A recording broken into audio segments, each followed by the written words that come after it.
Master Jet, thanks po sa lahat ng update. You're welcome naman po. Mag-a-ask lang po ako. Gusto ko po kasi sana mag-avail ng GSIS Policy Loan. Pero hindi po ako magpapadeduct sa sahod. Pero ako ang mismong magbabayad every month. Pwede po ba yun? Sa GSIS Policy Loan, pwede po yun.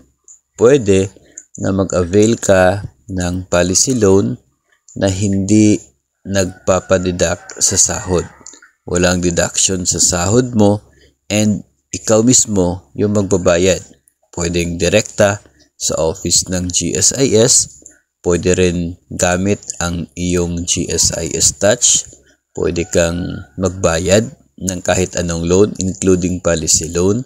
Basta may laman lang yung either account mo sa Land Bank, yung GCash, Maya, ganoon. Kapag may laman yan, pwede ka magbayad through GSIS Touch. Doon ibabawas. So, allowed siya na of all the loans ng GSIS, ito pong policy loan ay pwede na walang salary deduction. May option tayo doon.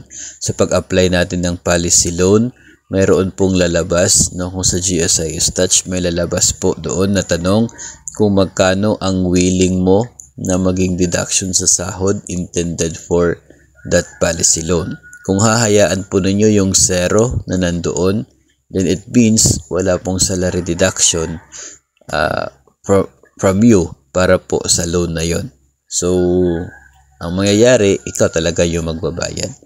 So, doon po sa option na yon, hayaan mo yung 0 na yon.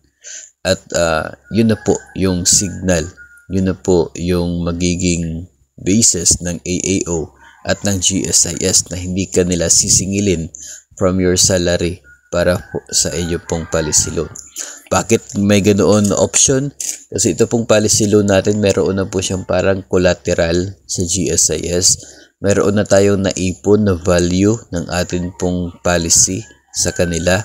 Proportion lamang, 90% lamang doon ang pwedeng ma-avail as a loan. So meaning, may pondo tayo na doon na intended para sa atin upon separation at kung gusto nating ma-advance, so pwede nating i-loan.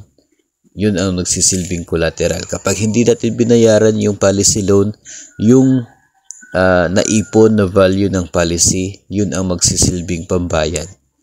So, ganun po ang mangyayari. Kaya allowed na walang deduction sa sahod sa policy loan.